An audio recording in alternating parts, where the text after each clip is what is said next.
San Carlos de Bariloche, a very picturesque city at the northwest of Argentina and Patagonia, recalls tourists from all over the world to witness the fairy tale landscape of the Nahuel Huapi National Park. But behind this paradise-like appearance, Bariloche hides a very dark past, a past that wasn't meant to be revealed. You are Reinhard Koch. No. I was. Mr. Prepke, you were in the Gestapo in 1944, were you not? Cortaba fiambre ahí, entonces la broma era, es que está cortando judíos. There's a lot of people here still Nazis. A lot, I tell you.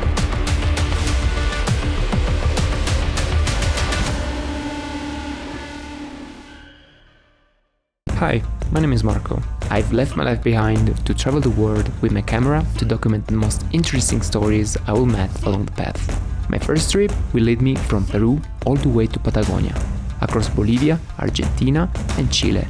The journey is awaiting. Will you follow me along the path?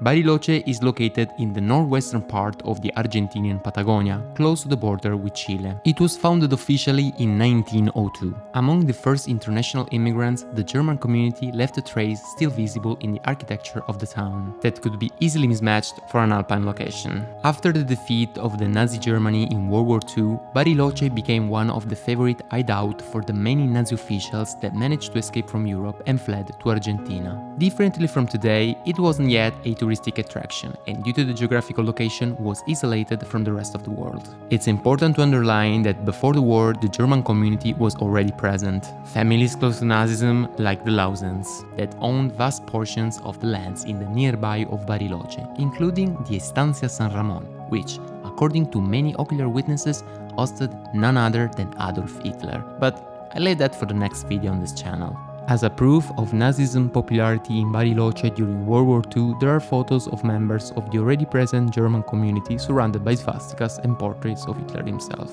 For decades, the Nazi runaways lived normally as free citizens, far away from unwanted attentions. This tranquility was broken only 40 years later, in 1984, when a troop of the American network ABC, after an investigation, reached Bariloche to find the ex-SS spy Reinhard Kops, that lived here under the false name of Juan Mahler. Interviewed live from the journalist Sam Donaldson, he initially denied to be Kops. I'm Sam Donaldson of American Television, ABC News. Yes, but what do you know? What do you want? Well, is your name Reinhard Kops? Excuse me, but I have no time for such silly Well, things. did you help people escape here to Argentina from Rome? No, on the contrary. So your name is not Reinhard Kops? No. The journalist kept pressing him, and after being shown a photo of himself younger in a Nazi uniform, he gave in and he admitted he was the ex-spy they were looking for. You are Reinhard Kops? No. No? I was in 52. The German embassy here gave me the name. The name of Mahler. Mahler. And what was your name before Mahler? Kops. Understanding he was in troubles, he bribed his way out, offering in exchange the identity of a much more important Nazi general, Erich Priebke. There's a lot of people here still Nazi. A lot, I tell you. Who are they? Kops pulled us a few feet up the sidewalk and turned his back on the cameras and told us what we wanted to know. His name is Priebke. He is famous to be the main responsible of the Fosserdatine massacre in Rome in 1944, where 335 people, including innocent children, were brutally executed in retaliation for the death of 33 SS soldiers. By orders of Hitler himself, Priebke, at the time a Gestapo captain, was instructed to carry out an exemplar vengeance. For every German soldier, 10 Italians had to die. He was stopped by the same journalist in front of the German Argentine school Primo Capraro where he was working, 5 minutes by walking from where Kops had been interviewed. And what shocks is that, differently from the fake Mahler, he promptly confirmed his identity. You were in the Gestapo in 1944, were you not? Yes, in Rome, yes. What's more shocking is that when asked about the massacre, he kept showing no sign of regret, because, as he said, The communists blow up a group of our German soldiers. Yes. For every German soldier, 10 Italians had to die. Civilians? Well, civilians, they have been more terrorists. But children were killed. No, not about. 14-year-old boys were killed. But why did you shoot them? They had not done anything. You know, that was our order. You know, in the war, you know that kind of things happen, you know. In reality, he personally filled out the list of people to be executed, and even though he at first denied to have killed someone, But I didn't shoot anybody. in later interviews he admitted that he personally shot 2 people. After the interview, he was sentenced to house arrest in the May of the following year by Argentine authorities. Shortly after, the Italian government forwarded the extradition request to Argentina, accepted in November of the same year. The process to Pripke in Italy lasted for about 2 years, and in 1988 he was sentenced to life prison for war crimes. Throughout all the process, even declaring that he didn't share any more Nazist nor anti-Semitic ideas, he kept defending himself, repeating that it was just a small piece in the Nazi-era puzzle and that he had to follow orders if he wanted to stay alive. But wait a second, how did Pripke exactly ended up in Argentina? With the fall of Berlin in 1945, he was arrested in Bolzano and later moved to the Rimini imprisonment camp in March of 1946. The last day of the same year, he managed to escape from the camp, taking advantage of the celebration of New Year's Eve and the fact that the guards were drunk. He managed to reach the little alpine town of Vipiteno, where he remained till October of 1948. But it was a temporary hideout, since Italy wasn't a safe place. He had to escape, and to do it, he needed a new identity. And it's here that the story gets even darker. Thanks to his connections with the International Red Cross and the Vatican, he obtained the false identity to escape to South America. The false identity was fabricated directly by the Pontifical Commission of Vatican Assistants. One of its main representatives was the philo-Nazi Austrian Bishop Alois Udall, that personally sent the new identity to Pripke. This name is not new, since in the interview, the same cops admitted that he worked with Udall to help Nazi escape in South America. I had to tell him this man had been that. The bishop was the one who helped organize this system whereby Nazi war criminals came to Argentina.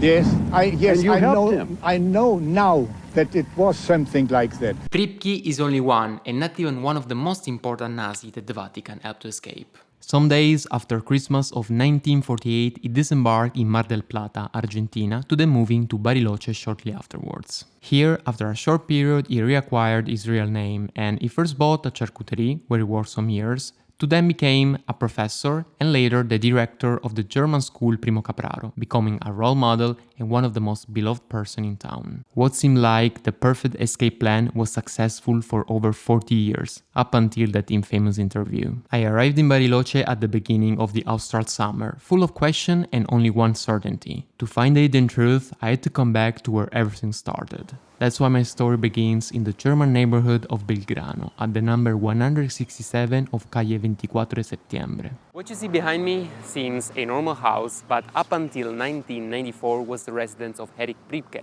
What shocks me is the fact that he didn't live hidden from society. He actually was an active part of the community and became a role model. Indeed, there are tons of videos where he appears in public ceremonies, and it is said that he was one of the most loved persons in the community. While recording the videos, an old lady called me from the door gate and asked me what I was doing. After explaining it to her, she kindly invited me to see the inside. It was Pripke's daughter-in-law, the last of the family that was still living there. O sea, esa era la casa, originalmente la casa de... Todos dicen que la casa es esta. O sea, no, pero no se es esa construyó después, ¿sí? como para un sanatorio. Y acá yo vivía en el tercer piso. Ay, sí. En el tercer piso vivían ellos. Pero al principio vivían ahí. Si puedo preguntar, ¿era algo de que se hablaba? O sea, ¿o Pripke no era alguien que decía hablaba de su pasado? Sí, decía, ¿Sí? ¿qué va a hacer? Yo no era el jefe, él tenía que hacer lo que manda el otro, Claro. el superior a él. Sí. Porque si no, estoy muerto. Y yo pensaba en mi familia, aunque era el capitán, pero igual hay otro superior. I don't know if my question started upsetting her, because at one point she kindly told me indirectly that my time was over. Ya está, llévate un recuerdo. Eager to know more and have unedited testimonies, I started asking people passing by if they knew him personally. Acá vivía mi abuelo. Mi abuelo era polaco, así que con los alemanes y le tiraba las ramas que caían. Y Pripke acá se portó bien. Acá tuvo una fiambrería y entonces la broma era, mirá, el que está encontrando judíos. Y paraba un auto allá y decía, hijo de puta, por los judíos, ¿no? Cuando nosotros vinimos había 2 familias nada más. Ahora que está hecha la ciudad, están viniendo todos. Yo lo vi ahí un par de veces que salió, nunca hablé con él, pero lo vi que salía ahí todo y todo el mundo lo quería y conversaba con la gente y todo. Era aquellos años de la guerra. Y él decía lo que le mandaban, lo mataban a él. A mí no me gustó lo que hicieron con él, por lo que él se portó acá. ¿La gente sabía de su pasado o no? O sea, no sabía nada. Yo creo que no, porque era muy querido acá. But did the people in Bariloche actually know nothing of his past?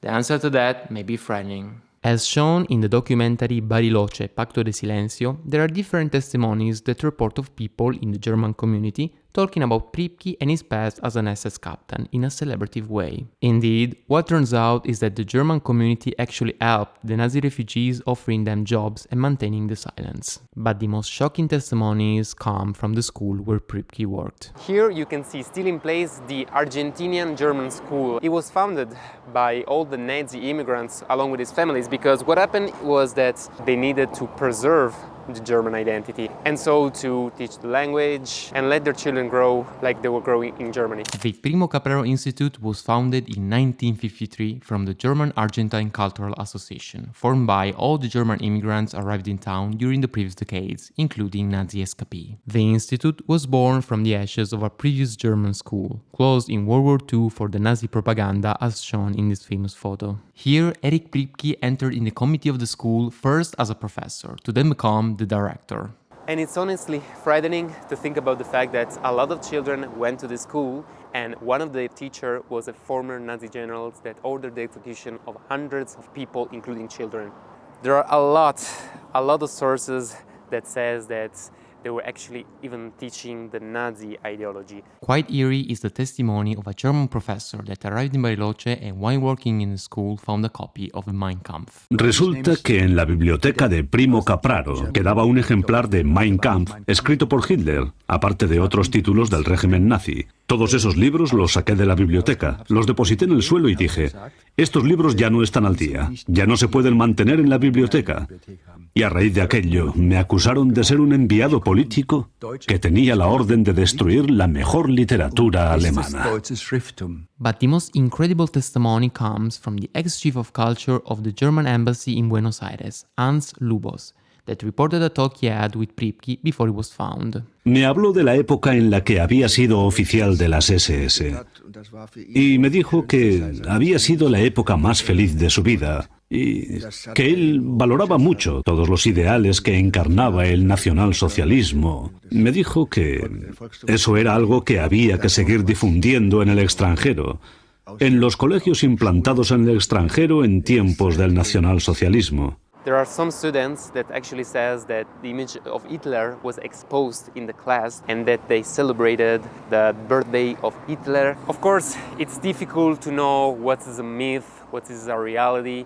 The only thing we know is that it is an historical fact that person like Erich Pripke were part of the committee. Our next stop is the skiing association Club Andino Bariloche, whose past is strongly intertwined with Nazism. So behind me you can see the Club Andino Bariloche right in the center of the city. In particular, this club was very important because back then one of its members was Hans Ulrich Rudel, which was one of the best pilots of the Luftwaffe that managed to escape from Europe and reach San Carlos de Bariloche. Rudel was considered the favorite pilot of Hitler, with whom he had frequent private talks. As a member of the skiing club, he participated to skiing competitions and lived as a free man. After a period under false identity, he quickly regained his real name and shockingly did active neo-Nazi proselytism in town. He even came back to Europe for a short period as the top candidate of the far-right German Reich Party for the West German federal election of 1953. In 1955, with the fall of Perón's philo-Nazi government, he left Argentina and fled to Paraguay. Together with Kops and Pripke, he managed the escapee network, ensuring their safe arrival in Argentina.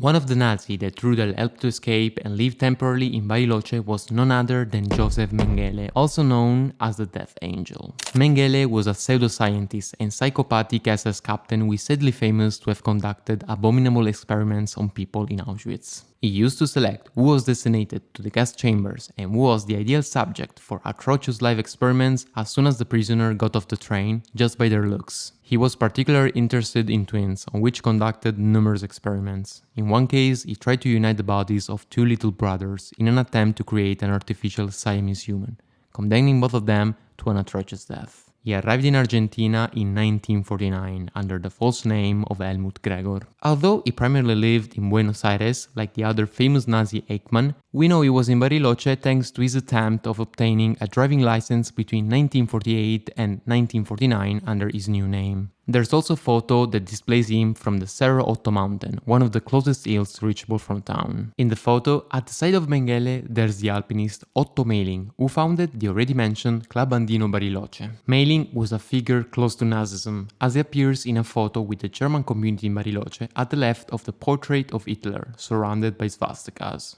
Many testimonies reported of Nazi parties organized in the Cerro Otto mountain were Mehling at a mountain refuge called Berghof, the same name of the refuge of Hitler in the Alps. But how is it possible that all those Nazis chose specifically Argentina as their hideout, living there as free men? The answer is simple.